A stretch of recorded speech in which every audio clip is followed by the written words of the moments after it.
Assalamualaikum warahmatullahi wabarakatuh. Saya Rizal Mutaki dari Prodi Studi Islam Interdisipliner.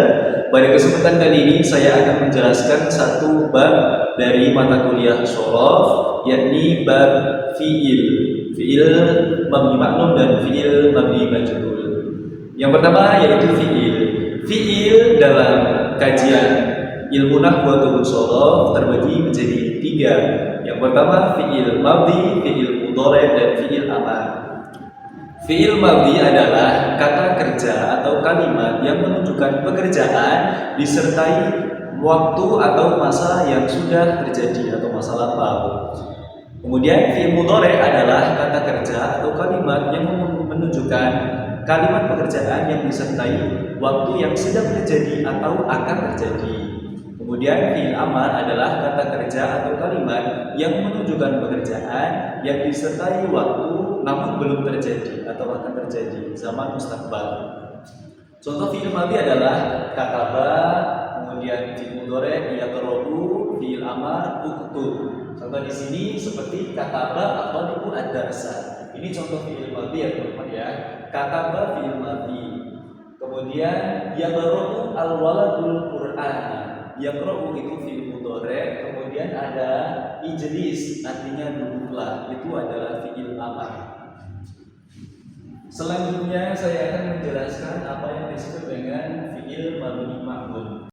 Baik, ditinjau dari segi subjeknya, fi'il itu terbagi menjadi dua, yaitu fi'il mabni ma'lum dan fi'il mabni majhul. Ma'lum artinya subjek atau pelaku sudah diketahui. Majhul artinya subjek atau pelaku atau fa'ilnya tidak diketahui. Nah, dalam fi'il mabni ma'lum yang ditekankan adalah pelaku, subjek atau fa'il, pelaku pekerjaan. Contoh kataba Muhammadun ar-risalah. Kataba sudah menulis, Muhammadun sebagai subjek atau fa'il atau pelaku, ar-risalah sebagai objeknya. Kemudian yang kedua ada fi'il mabni majhul, masih dalam tinjauan fi'il dalam kategori subjek atau pelakunya. Yang kedua adalah fi'il mabni majhul, artinya pelaku atau subjek atau fa'ilnya tidak diketahui atau tidak disebutkan dengan alasan tertentu. Objek yang semula menjadi maf'ul bih atau objek berubah menjadi naibul fa'il. Dalam hal ini menggantikan kedudukan si fa'il karena tadi tidak disebutkan. Nah, kenapa ada mabni majhul? Kenapa ada mabni majhul? Ada beberapa tujuan mengapa kalimat aktif dirubah menjadi kalimat pasif. Yang pertama karena pelaku memang tidak diketahui, tidak ada yang tahu pelakunya.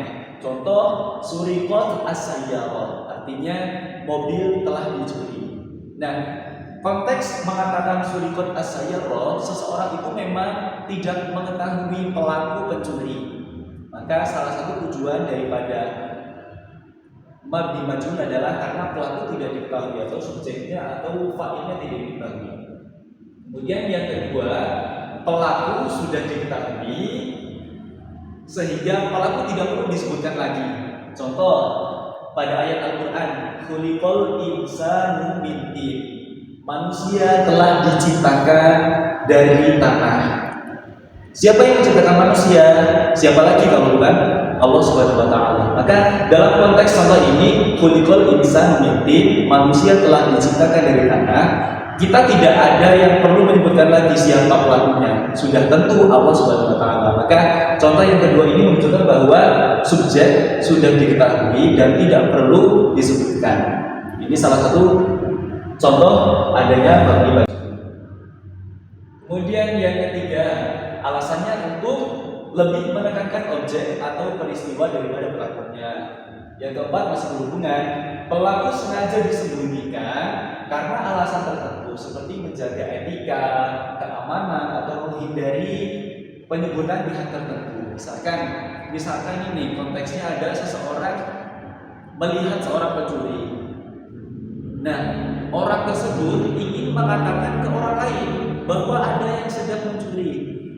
Mungkin misalkan saya nih melihat ada pencuri, saya diancam jika saya menyebarkan berita adanya pencurian, saya akan dibunuh misalkan.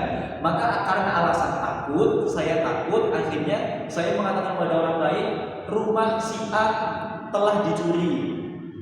Saya tidak menyebutkan pelakunya, meskipun saya tahu, karena alasan saya takut diancam akan dibunuh misalkan, atau akan dicelakai oleh pelaku pencurian. Maka saya tidak menyebutkan pelaku pencuriannya karena alasan tersebut. Nah, ini contoh tadi ya, Syuriko Asayya salah satunya. Kemudian yang contoh ketiga ini yang Futiha al-Masjid, masjid telah dibuka. Ini hanya menekankan objek atau peristiwa daripada pelaku. Jadi tidak penting menyebutkan pelakunya, tapi ingin mengatakan bahwa masjid sudah dibuka. Atau penerimaan mahasiswa baru UNU Yogyakarta sudah dibuka. Konteksnya tidak perlu mengatakan siapa yang membuka, itu tidak penting. Karena dalam konteks ini hanya ingin mengatakan bahwa pembukaan PMB UNU Yogyakarta sudah dibuka. Yang membuka tidak perlu disebutkan karena tidak penting. Ini contoh yang ketiga, menekankan objek atau peristiwanya, bukan pelakunya. Selanjutnya cara. Bagaimana cara mengubah fi'il mabni ma'lum menjadi majhul atau kalimat aktif menjadi kalimat pasif? Bagaimana caranya? Kaidahnya ada dua, karena fi'il yang bisa diubah menjadi majhul yaitu fi'il madi dan fi'il mudhari. Untuk fi'il madi, kaidahnya adalah dumma awwaluhu wa kusiro ma qabla akhiri. Maksudnya bagaimana? Huruf awal fi'il madhi di dhammah, huruf sebelum akhir di kasrah. Contohnya tadinya kataba at-thalibu ad-darsa. Kataba ini kan fi'il madhi. Kataba ini fi'il ma'lum. Kemudian jika dirubah menjadi majhul, dumma awaluhu wa kusiro ma qabla akhir, menjadi kutiba. Yang tadinya kataba menjadi kutiba. Sudah sesuai dengan kaidah dumma awaluhu wa kusiro ma qabla akhir. Untuk yang fi'il mudhari, kaidahnya adalah dumma awaluhu wa futiha ma qabla akhirih.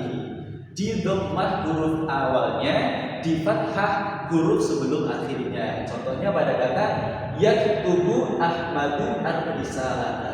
Yaktubu merupakan fi'il mudhari mabni ma'lum, kemudian dimajhulkan menjadi tuktabu atau yuktabu. Maaf, ini hurufnya berubah tapi tidak masalah.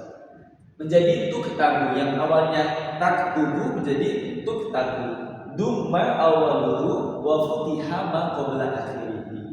Nah, nanti yang perlu diperhatikan adalah setelah merubah fi'il mabni ma'lum menjadi majhul atau kalimat aktif menjadi pasif, yang berubah yang diperhatikan adalah objeknya berubah menjadi subjek atau naibul fa'il, berubah menjadi pengganti subjeknya.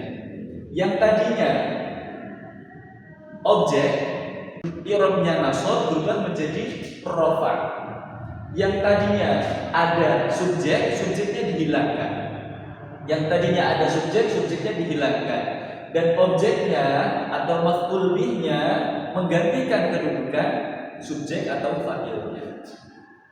Jadilah kutiba ad-darsu atau tuktabu ar-risalatu.